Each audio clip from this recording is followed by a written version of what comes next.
Le 17 juin 2022 se tenait le Forum économique international de Saint-Pétersbourg. Était présent Vladimir Poutine, président de la Fédération de Russie.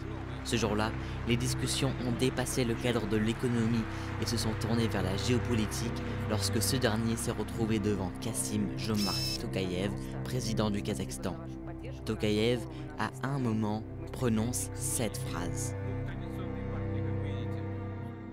Но вообще подсчитано, что если право нации на самоопределение в реальности будет реализовано на всем земном шаре, на Земле возникнет более 500 или 600 государств. Конечно же, это будет хаос. По этой причине мы не признаем ни Тайвань, ни Косово. Этот принцип будет применен в отношении квазигосударственных территорий, коими, на наш взгляд, являются Луганск и Донецк. Remarque qui ne manque pas de faire réagir Poutine, qui a reconnu en premier ces territoires comme indépendants et qui maintenant menace gentiment en parlant de l'Ukraine. Я публично говорил, без всякого стеснения, это Советский Союз, что такое? Это историческая Россия. То же самое было бы с Украиной. Ну, абсолютно. Ну, слушайте, были бы у нас союзнические, добрые, просто партнерские хотя бы отношения, ну, в голову бы никому не пришло там. La raison de cette prise de position du Kazakhstan relève en fait de plusieurs facteurs que nous allons explorer dans cette vidéo.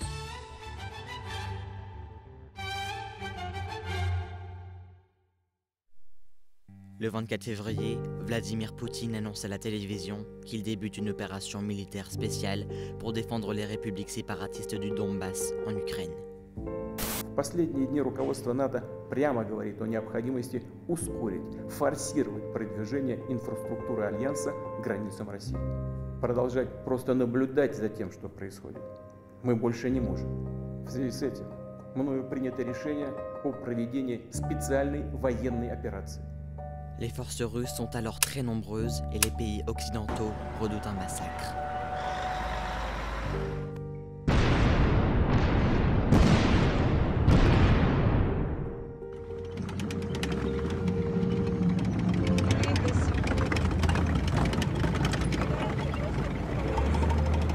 Les événements de cette nuit sont un tournant dans l'histoire de l'Europe et de notre pays. Ils auront des conséquences sur la géopolitique de notre continent. Ces derniers livrent des armes et des aides humanitaires aux Ukrainiens et imposent des sanctions économiques à la Russie. Des millions d'Ukrainiens doivent maintenant fuir le pays et se réfugier dans les pays voisins.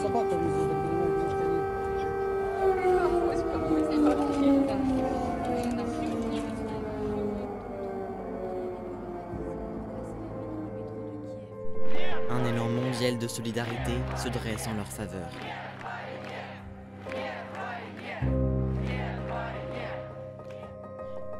Les médias relaient sans cesse des informations fracassantes sur de nouveaux bombardements, de nouvelles atrocités. Кто этого не хочет больше всего? Люди. Кто может этого не допустить? Люди. А правда в том, что нужно остановиться, пока не поздно.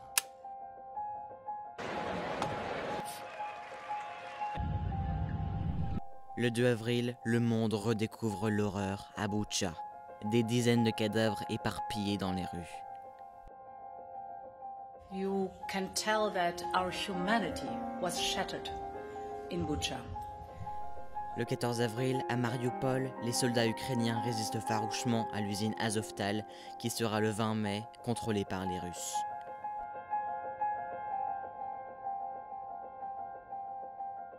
Amid that desperation, it is joyful to see a child who is smiling and at least having a little fun. Le monde est affecté par l'inflation due aux pénuries d'huile de tournesol et de blé, l'Ukraine étant un des premiers exportateurs mondiaux de ces denrées.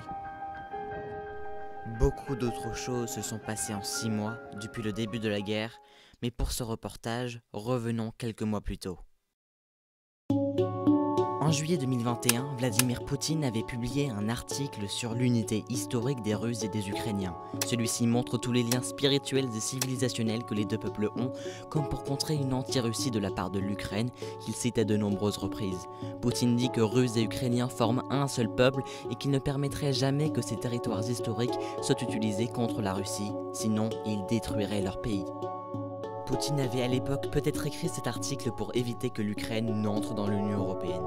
Dans son discours décisif du 24 février, celui-ci confirme son idée de contrer cette anti-Russie avec son opération militaire spéciale. Проблема в том, что на прилегающих к нам территориях, замечу, на наших же исторических территориях, создается враждебная нам антироссия, которая поставлена под полный внешний контроль, усиленно обживается вооруженными силами натовских стран и накачивается самым современным оружием. Le Kazakhstan a déclaré son indépendance le 16 décembre 1991, 8 jours après l'effondrement de l'Union soviétique. Aujourd'hui, une frontière de presque 7000 km le sépare de la Russie, une des plus longues au monde. Un important acteur économique, le pays possède d'immenses réserves et est l'un des plus proches alliés de la Russie. Le pays connaît en janvier 2022 une insurrection populaire. À Almaty, deuxième ville la plus grande du pays, des manifestants attaquent des bâtiments officiels. Les forces de l'ordre répliquent en tirant à balles réelles. La Russie vient au secours de son voisin, ce qui inquiète d'une prise de contrôle d'institutions kazakhes. L'alliance et l'amitié historique entre les deux territoires se témoignent par exemple par la présence d'infrastructures militaires russes au Kazakhstan. En effet, on peut retrouver nombre de sites d'essais ou de bases de forces aériennes russes. La base spatiale Baïkonour, située à côté de la ville du même nom, a aussi un rôle essentiel dans l'affirmation de la puissance russe dans la guerre de l'espace. L'un des plus proches alliés de la Russie, mais encore pour longtemps. Le Kazakhstan se sent menacé. Le pays craint de subir le même sort que l'Ukraine en ce moment. Vladimir Poutine avait la même construction d'idées sur le Kazakhstan en décembre 2021 lors d'une conférence de presse. Là aussi, il fait l'éloge des grands liens humains qu'ont les deux pays. Казахстан один из самых близких наших союзников. У нас очень глубокие гуманитарные связи с новым президентом, с которым у меня очень близкие дружеские отношения сложились. Я очень благодарен руководству Казахстана за внимательное отношение к поддержанию и развитию русского языка. Вы же сами знаете, как в Казахстане, сколько людей изучают русский язык. L'anti-Russie que Poutine cherche à éradiquer est elle aussi présente. Sergei Lavrov, ministre russe des Affaires étrangères, parle le 9 novembre 2021 d'une xénophobie contre les citoyens russophones du Kazakhstan, comme pour discréditer la coopération avec la Russie. Le Kazakhstan avait déjà été destinataire de remarques déplaisantes de la part de députés russes ou de Poutine lui-même. En décembre 2020, Yevgeny Fedorov, député de la Douma d'État, a dit que la Russie devait exiger que le Kazakhstan renonce au territoire qui lui avait été confié comme cadeau. Представьте, что вы подарили своему приятелю, не знаю, автомобиль, и потом через годик к нему приехали и спрашиваете, как поживает мой подарок, Вася? А ваш приятель Вася говорит, какой подарок? Это не подарок, это я. То есть вы поймете, что это Кидалово, да, что это далеко не приятель. Понимаете, одно дело добрый русский человек вам подарил, и вы это цените и дружите с ним, а другое дело, что вы взяли и плюнули, как в данном случае сделал МИД Казахстана.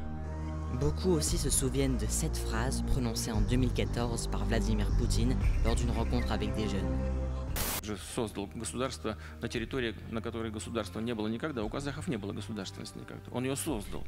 Les Kazakhs n'auraient jamais eu leur état et devraient maintenant faire attention, selon le réalisateur Tigran Keosoyan, qui a ouvertement menacé le Kazakhstan en affirmant que le sort qui s'est abattu sur l'Ukraine pourrait aussi s'abattre sur le pays. Я говорю свое личное мнение гражданина Российской Федерации. На Украину гляньте внимательно. Подумайте серьезно, потому что, дорогие мои, если вы считаете, что можно дальше быть такими хитрожопыми, и вам за это не будет nичего, вы ошибаетесь. Plus tard dans la vidéo, il traite les Kazakhs de frères ingrats. Certains médias du Kazakhstan partent du principe que le Kremlin lui-même partage cette opinion, vu la proximité de l'homme avec le gouvernement russe. remarque déplaisante qui justifie peut-être le rapprochement récent du Kazakhstan avec l'Ouest, comme par exemple avec les États-Unis au niveau militaire.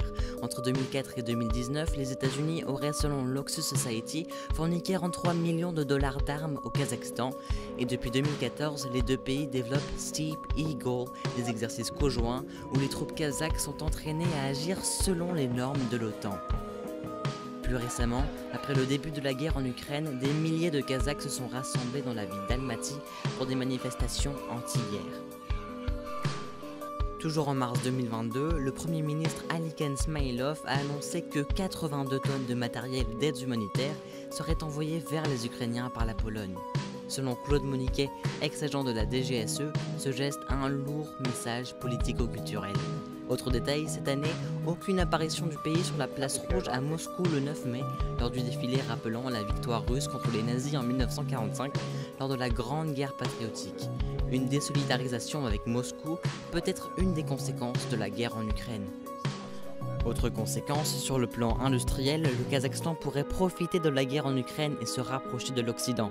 Selon Almas Haydarov, vice-ministre kazakh des Affaires étrangères, 43 entreprises sont intéressées par la délocalisation de leur production ou l'ouverture de nouvelles installations au Kazakhstan par le transfert de leur siège social dans la région eurasienne. Réponse parfois violente de Moscou, comme par exemple quand le principal oléoduc d'exportation du pétrole kazakh a connu un accident, plus perçu comme un avertissement du côté kazakh, après des manifestations en soutien à l'Ukraine le 10 avril 2022.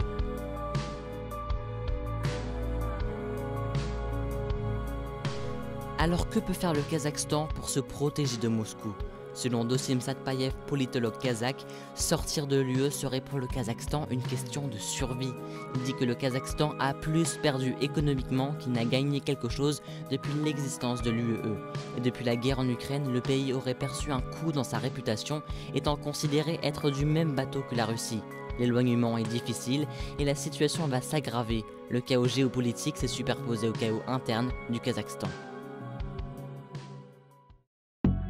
Revenons au Forum économique de Saint-Pétersbourg et de ce face-à-face entre Vladimir Poutine et Kassym-Jomart Tokayev, président du Kazakhstan. La phrase du président kazakh où il refuse de reconnaître les deux républiques de Donetsk et de Louhansk montre bien son mécontentement à l'égard de l'invasion de l'Ukraine et prouve que certains des partenaires de la Russie, comme le Kazakhstan, cherchent à se distancer de celle-ci. Selon William Courtney, ancien ambassadeur américain au Kazakhstan, c'était courageux de faire cela sur la scène avec Poutine. Selon lui, la position de Moscou devient de plus en plus agressive à l'égard de ses voisins et il est possible que les frustrations liées à la guerre en Ukraine aient un impact encore plus grand sur son attitude. Cela signifie que le Kazakhstan pourrait subir davantage de pression à l'avenir. Ce qui est sûr, c'est que selon le ministre kazakh des Affaires étrangères, s'il y a un nouveau rideau de fer, le Kazakhstan ne veut pas être derrière.